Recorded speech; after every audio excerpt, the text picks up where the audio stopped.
Serdecznie zapraszam na cykl 6 webinarów pod hasłem Osoby z niezwykłością. Celem tej kampanii jest zwiększenie świadomości wśród pracodawców o niefinansowych korzyściach wynikających z zatrudniania osób z niepełnosprawnością. Kampania ma na celu promowanie włączenia społecznego i zawodowego, równości szans na rynku, a w szczególności odkrywania wymiernych korzyści biznesowych, jakie wnoszą do organizacji zatrudnione osoby z różnymi rodzajami niepełnosprawności. Chcemy Państwa przekonać, że otwarcie się przedsiębiorców na różnorodne zespoły oparte na kompetencji i indywidualności tych osób jest gwarantem łatwiejszego pozyskania nowych pracowników oraz budowania przewagi konkurencyjnej na rynku. Webinary są kierowane do przedsiębiorców, do kadry zarządzającej i do kierowników i kierowniczek działów HR. Nasi eksperci i ekspertki mówią o konkretnych korzyściach z zatrudniania osób z niepełnosprawnością. Serdecznie zapraszamy Państwa do oglądania webinarów.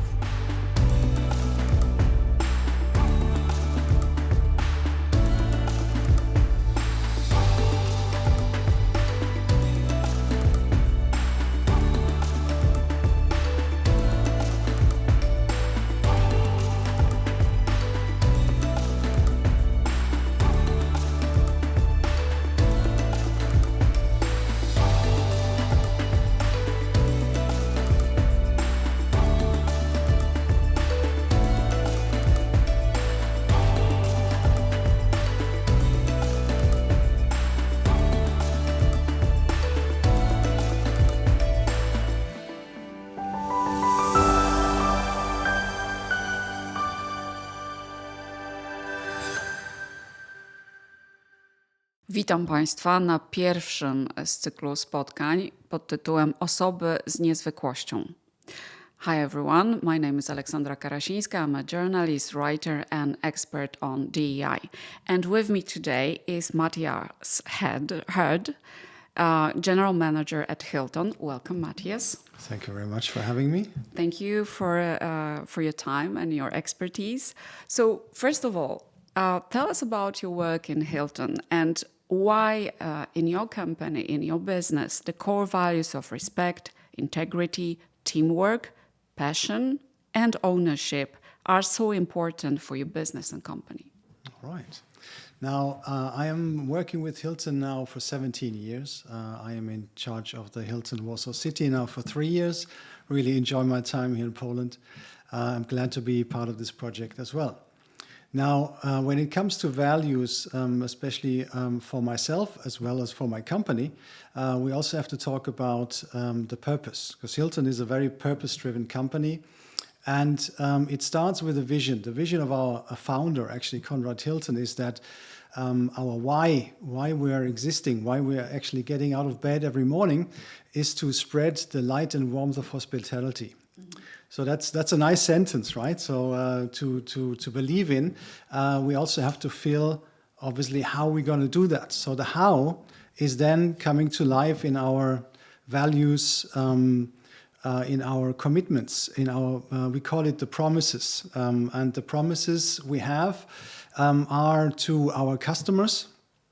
We have a clear promise to our team members to create the best and greatest place to work, for example, right? We have a clear promise to our ownership and our stakeholders because, we're running a business, so we have to be profitable, obviously. And we also have a promise to our communities where we work and live in. So this is kind of the pillar of our organization. And I can very much align with this kind of vision personally. I think it's a great reason to get out of bed, just to make the lives of people surrounding you a bit better every day. So I really like that, and I think I find my dream job in that. When it comes to the role of the general manager, actually itself, whilst there's hundreds of thousands different of hotels worldwide, a general manager has, I think, a similar task. And follow similar values because we're running businesses basically, and the only way to run that successful is through a happy team member base, creating happy customers in the end. Or maybe, as our CEO says, right, we are in a business of people serving people. So that is the core of what we do, I would say.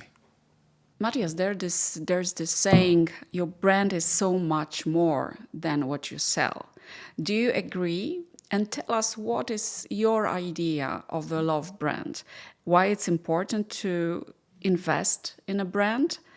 And can you give us some examples of love brands that you know and appreciate?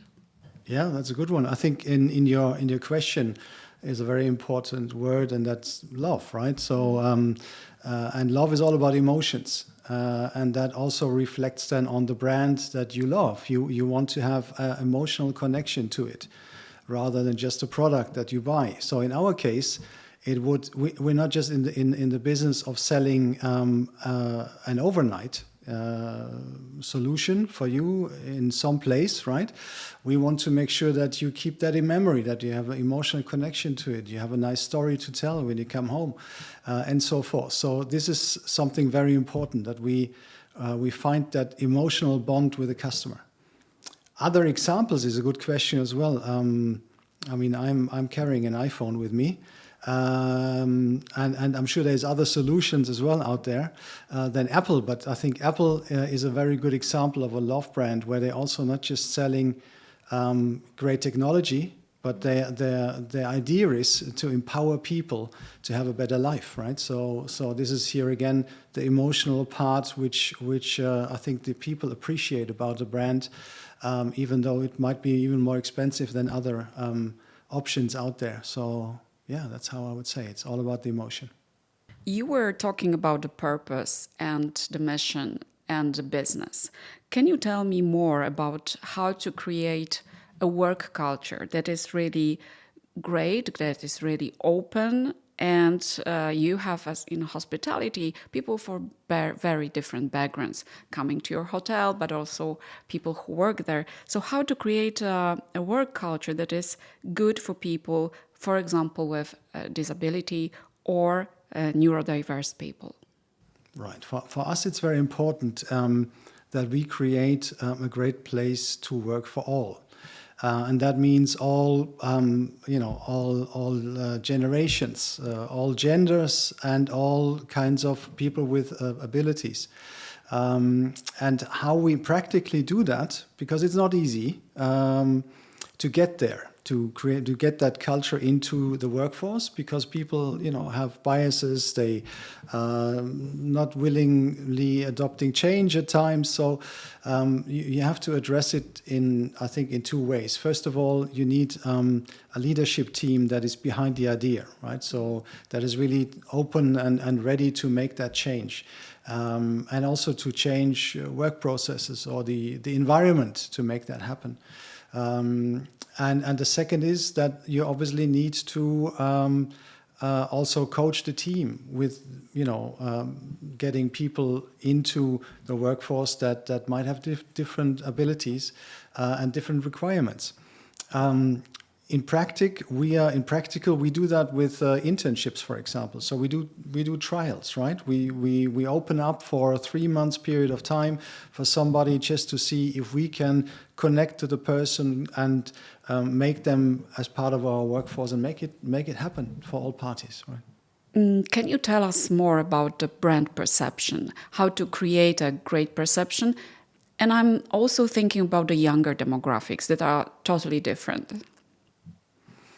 Yeah, I think the younger generations they seek authenticity in a product, in an environment, or in a brand that you sell. They want to be won over constantly. So what Hilton does in that regard is obviously addressing this consistency. Is that we have a clear promise that we are delivering brand standards all around the world in over 8,000 hotels at the same time. So this loyalty becomes something that you recognize, right? McDonald's is also a good example for that, where you know what you get when you order a Big Mac in Africa or in Asia. It doesn't matter. And the authenticity that we try to obviously also project to our customers is that our workforce is a reflection of society. So that means we employ different generations, all genders, people with disabilities. I think that's the authenticity that you get when you check into Hilton Warsaw City, that you find that you're surrounded by it, right? It's really just, we are part of this society, and our workforce reflects that. I am wondering about your hiring process, about HR policy towards especially disabled people. So when you recruit, during the recruitment process and information, is it somehow different when a person with disability shows up and wants to work for you? All right, that's a very good question, Aleksandra. The thing is that when we post a job opportunity out there, we are basically not biased in any sort of way who comes through our doors and applies. Now, we always hire for attitude and then train for the skills, right? We want people that are hospitable and very, warm and open and friendly. Now, when we proactively seek a balance and a diversity in the workforce, because we believe that is beneficial for the business, for the reasons that I mentioned, right? So really we have a reflection of the society we are in. Then that is obviously also something that we consider when we have a set of candidates that have similarities in skills and attitude. We would obviously then also take a decision based on how does it fit into our workforce, into our work culture.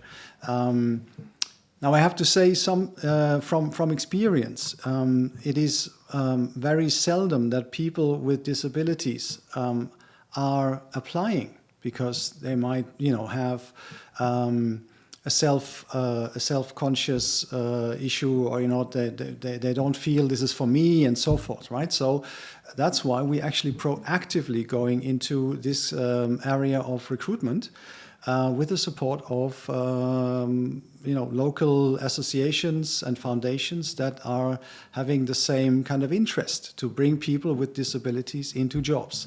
And we're working with a couple of them, with one specifically very successful, and this is how we approach it. So we don't just wait for this to happen. We go out proactively and want to achieve this diversity in our workforce tomorrow.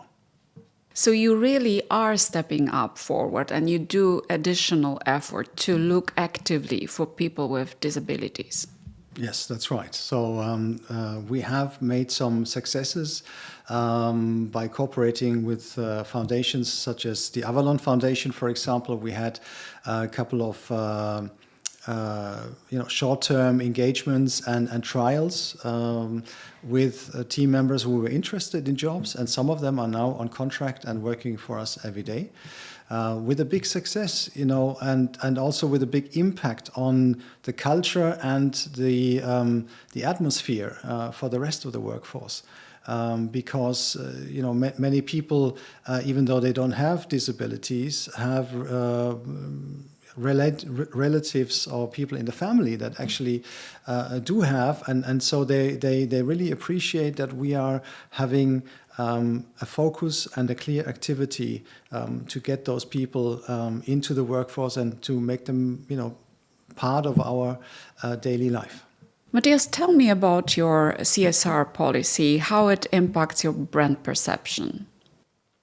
The CSR policy is very important to us because it links again into that we want to be perceived not just as a hotel, but there is more to it, right? So we have 3 pillars, and the whole idea is, we call it travel with purpose, and it stands on 3 pillars. The first one is for our people, so that means for our not really customers, but for our team and for our team members, to provide them with career opportunities and learning and growth opportunities. Yeah? We have a so-called Hilton University online that is open to all our team members around the world with trainings and courses and so forth. Another example would be the so-called exchange program, where anyone in the workforce can apply for a 2 weeks secondment to another hotel within Europe.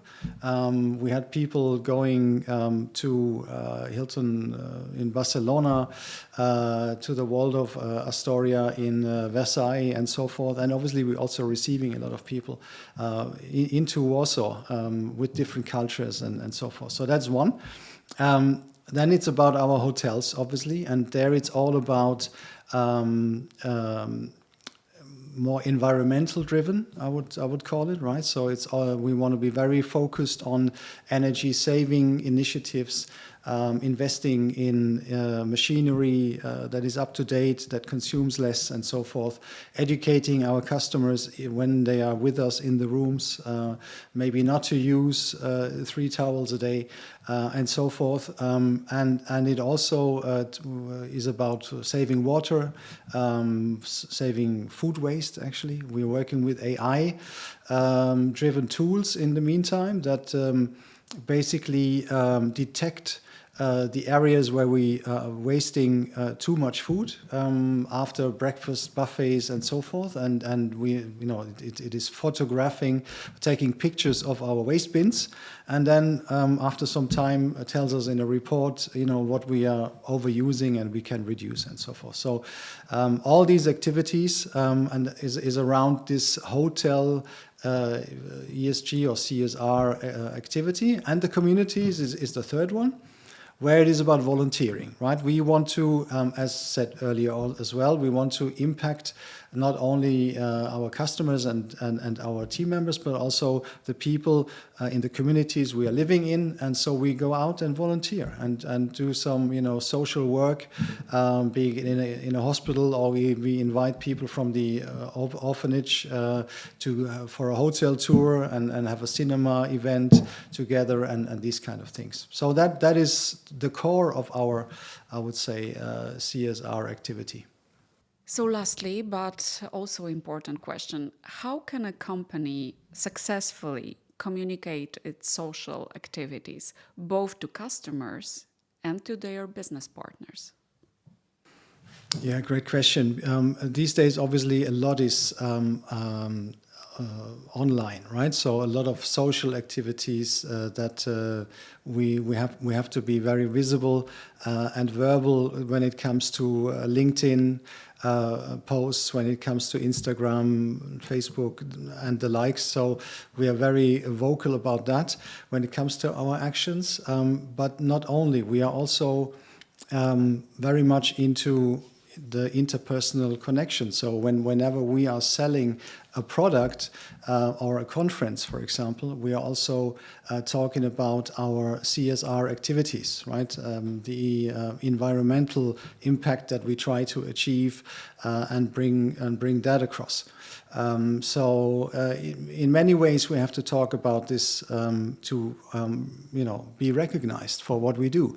And me being here talking with you about it today is also part of it. So it's really, you know, let's do the good things and talk about them in many ways. That's how we see it. And one more very special example for it here at Hilton Warsaw City is that we are cooperating with the Sunflower Project. When you enter the hotel doors, you will see a sunflower sticker at the door, and it's not just nice to look at, but it also tells people with disabilities that our staff is specifically trained to look after the needs they might have in a very discreet way. So this is also a way of communicating, right? To show the customers that come through our doors that we are ready to receive them all. Okay, great. Thank you, Matthias. That was Matthias Herd, General Manager at Hilton. Thank you for your time and your expertise. Thank you. Thank you for the conversation. Bardzo dziękuję za uwagę. Zapraszamy na kolejne spotkania z cyklu Osoby z niezwykłością. Spotkania odbywają się w ramach kampanii społecznej pod nazwą Osoby z niezwykłością, realizowanej przez Mazowieckie Centrum Polityki Społecznej ze środków finansowych samorządu województwa mazowieckiego. Zapraszamy.